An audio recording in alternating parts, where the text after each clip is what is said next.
And trying to sledge you. Goodness sake. You got to say audio level, David Crisafulli, testing 1, 2, 3, 4, 5, 6, 7, 8, 9, 10, all good. Queensland is in the middle of a youth crime epidemic and the government has to get back to work and deal with it. In a moment, I've asked David Janetsky to join us both as a local MP for Toowoomba after what has been an absolute weekend of madness, but also as Shadow Treasurer to make some comments about the impact of this throughout the state. But I just want to make a couple of points really clear. All of the talk about changing the laws means absolutely nothing to Queenslanders unless the state government gets back from holidays and admits it must change the Act that it watered down nearly 8 years ago. That was the single biggest mistake that was made, and on the back of watering down the laws 8 years ago, we have created a generation of repeat hardcore young offenders. And it's playing out across the state. We saw those scenes in Toowoomba. Who would have ever thought a beautiful city like Toowoomba would be in the grip of that? But we're seeing it across the state, and it's happening time and time again. And the government has put up all myriad of different plans to address it over the years. Every time there's a crisis, we hear about another X-point plan. But in the end, they have to admit that the watering down of the law has created a generation of young repeat offenders. There are no consequences for action, and that's why we keep on advocating for breach of bail to be an offence. The Youth Justice Act must be changed. There must be consequences for actions. And before I hand over to David, I just want to call something out. Today, the Deputy Premier, the Acting Premier, in fact, was talking about police numbers.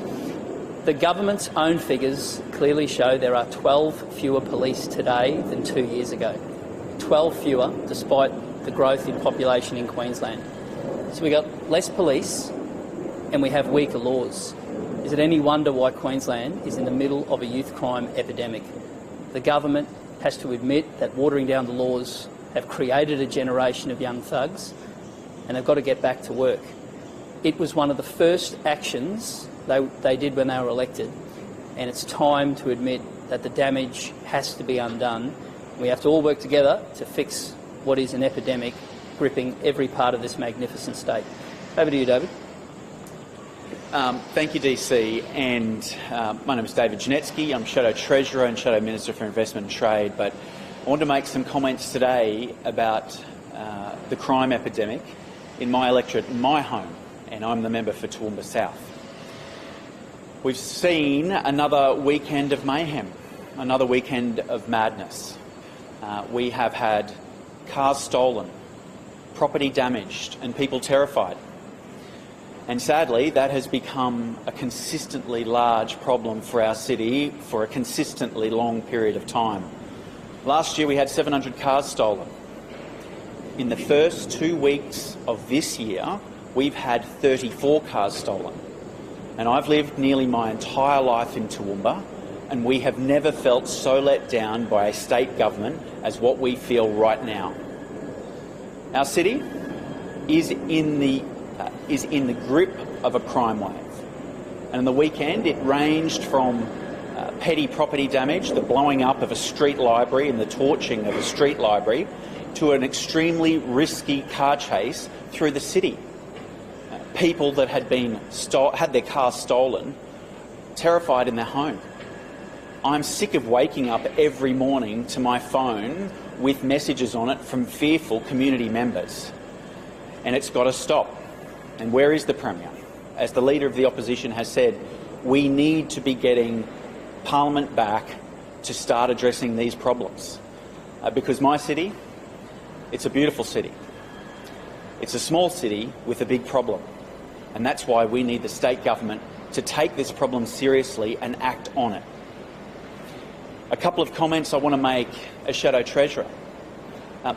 There's no denying that the crime wave sweeping Queensland, sweeping my region, sweeping Brisbane, does have an impact on cost of living. It hurts the tradie who wakes up in the morning to see their ute and their gear gone. It hurts the parents trying to deliver their kids to school, to wake up the next morning and their car's gone. The paperwork, the inconvenience. We are seeing this right across Queensland. And even if your car isn't being stolen at the moment, then people are still paying for it. Insurance premiums are rising simply because insurance premiums are determined by postcodes. Insurers are factoring in higher levels of crime into insurance premiums. So whether you're having your car stolen or whether you're simply feeling the impacts of others having their car stolen, it is adding to the cost of living pressures facing Queenslanders. And that is why we will continue to call for Parliament to be returned, for laws to be passed, and for this crime epidemic to be stopped. And it all falls on the head of the state government to deliver. Thank you. David, thank you very much. Over to you.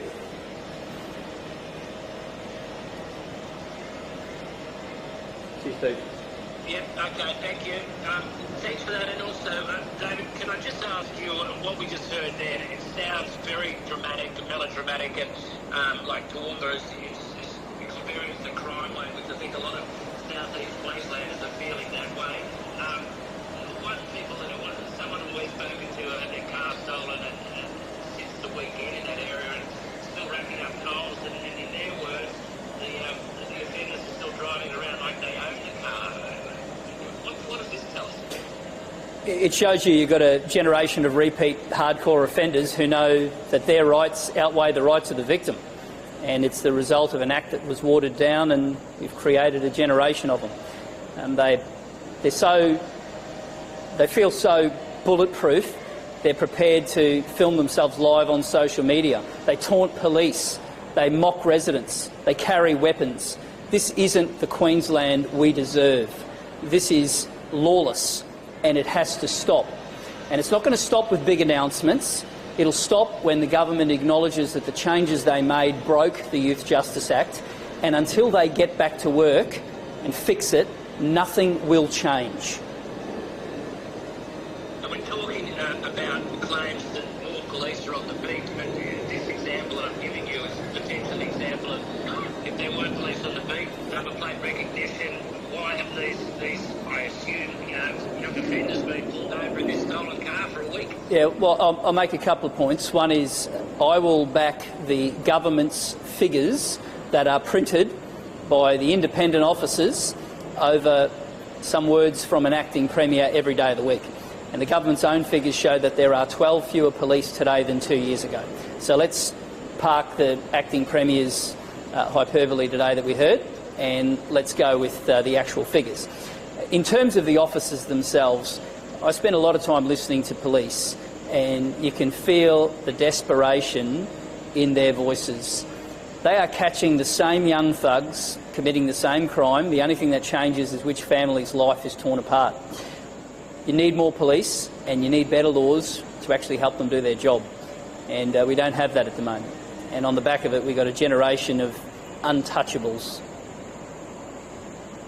Okay, I'm sure you've answered this question before, but the quick fix to this is probably, it's a complex problem. Yes, crime, but what's the quick fix? What can be done now? Well, at the very least, the government can acknowledge that the changes they made nearly 8 years ago created this problem, and we've got to get back to work and fix it immediately.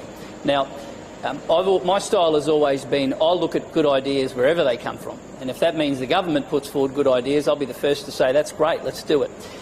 But I would like the government to show the same level of maturity, and we have asked consistently for the Act to be rewritten to embed consequences for action. And that starts with breach of bail. You can't have a situation where a young offender is given bail and then isn't able to be held accountable for those conditions. That is a broken system, and they know it. And on the back of it, they conduct themselves with absolute lawlessness. And it's time to get back to work. It's time to fix what was broken nearly 8 years ago. This matters to Queenslanders, and it matters to me. And I don't cop that Queenslanders should have to wait until the end of February for a government to come back from holidays and do their job. You broke the Act 8 years ago. Let's all work together to fix it today. Thank you, David. That's all from me. Thanks, Steve. Thanks very much. Thanks very much, everyone. Thank you. Thank you. Have a good day.